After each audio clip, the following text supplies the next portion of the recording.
Hi, this is Shelley Foy from Modern Nurse, and I am dedicated on this site to helping, supporting, encouraging, and teaching nursing students about how to become a nurse and how to be the most excellent nurse they can be. So I have graduated from a baccalaureate college. I have my nursing license in the state of Minnesota. I've also held it in Florida, but it's presently just Minnesota. And I went in and got my master's degree in nursing. So I am here to help you, and I feel very qualified to help you. So what I want to talk about today in this video is what makes a good nursing program. Okay, and when I say that, it implies there are bad programs, and I don't want to name programs that are good or that are not good. I live in Minnesota. I have a general idea about the nursing programs here. Honestly, can't tell you about the possible program that you're trying to get into, but I encourage you to do your own research based on what I'm going to share with you. So there are three kinds of nursing programs out there. There is the ADN, the Associate Degree Nurse, which is a 2-year RN program. I will not be talking about LPNs. That's a technical nurse, and you get that through a technical college. So there are 2-year registered nurse programs, and there are 4-year baccalaureate registered nurse programs. There are some holdouts of these 3-year diploma nurses, and my mom was a 3-year diploma nurse, but where I live, they don't even exist. They have all gone bye-bye. And so my encouragement to you is to get into either a 2-year or a 4-year program. And those are usually looked at by the hospitals as more preferable employees to hire. And the exception would be in communities where the 3-year nurse is still going strong. But my encouragement is to go for, preferably to go for a 4-year degree nurse. Why? Because then you can go on for an advanced practice degree, and that would be the 3rd kind of nursing school. But you can't get into that unless you first have a baccalaureate. So the 2-year nurse can go on to get more schooling and turn into a 4-year, and then they can go on and have more schooling and become an advanced practice nurse, which that's where the field of nursing really is trending, is to encourage nurses to go into advanced practice nursing. So that is why I would stay in the lane of the 2-year or the 4-year so that you can go on and have those opportunities. So what makes a good program? Well, number one, when you are looking at programs to apply for, make sure your program is accredited.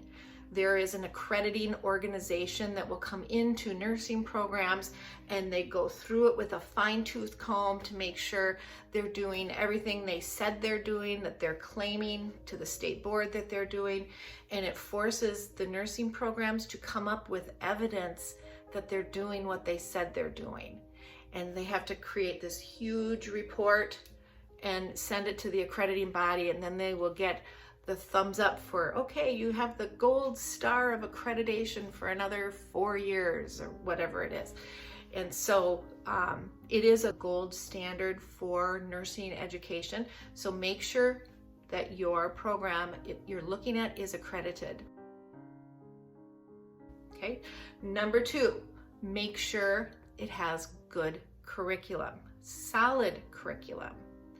So if you're trying to save money and go to a cheaper program and you have no idea, is this even a good program? Look at a very well-known university that has a nursing program where they have a very good reputation for creating good nurses. Look at their field of study and the courses, and then match it up to what you're going to be taking.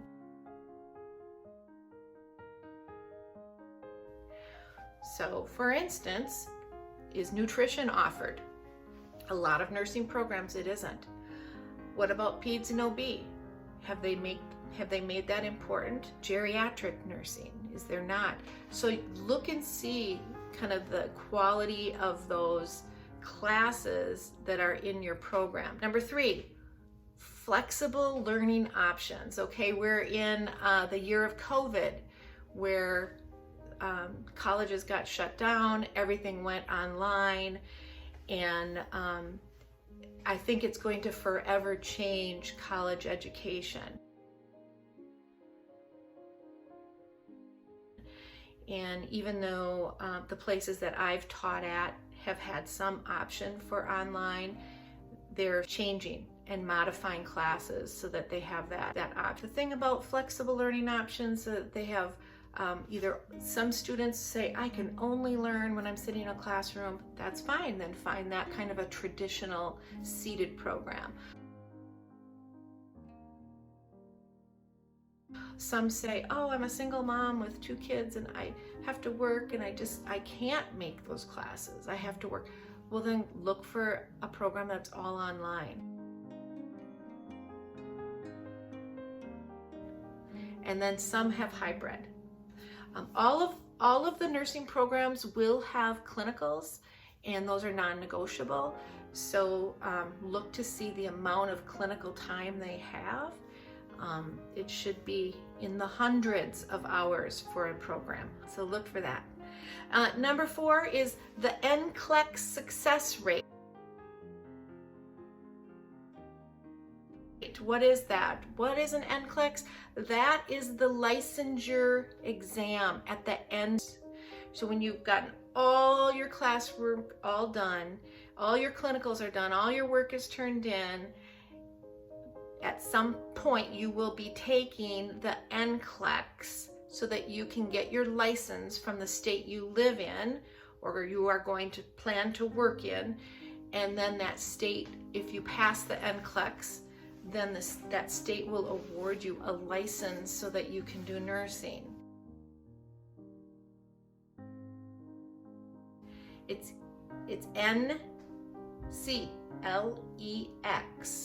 all capital letters, NCLEX. Schools that insist upon NCLEX preparatory coursework at the end of their schooling have better success rates than those who make that optional.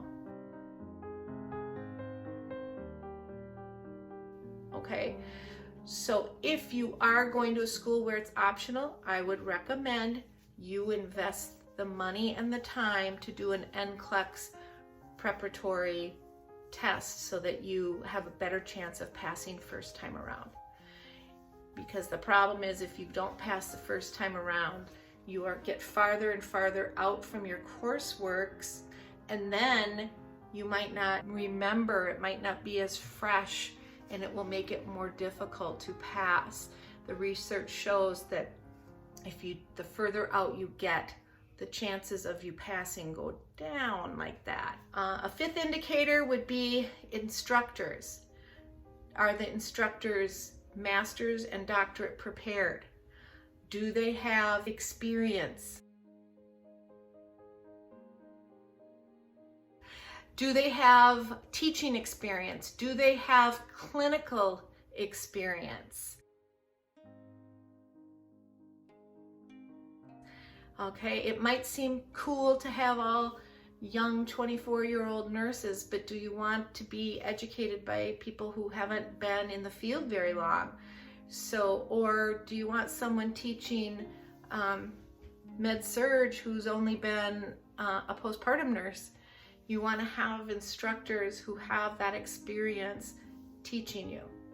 And then the 6th thing that you want to look for in a quality program is going to be student support services. Are there going to be other things on that campus, in that program, that will help you if you are struggling to make it? So you want to look for those things. So those are my 6 things for finding a quality program.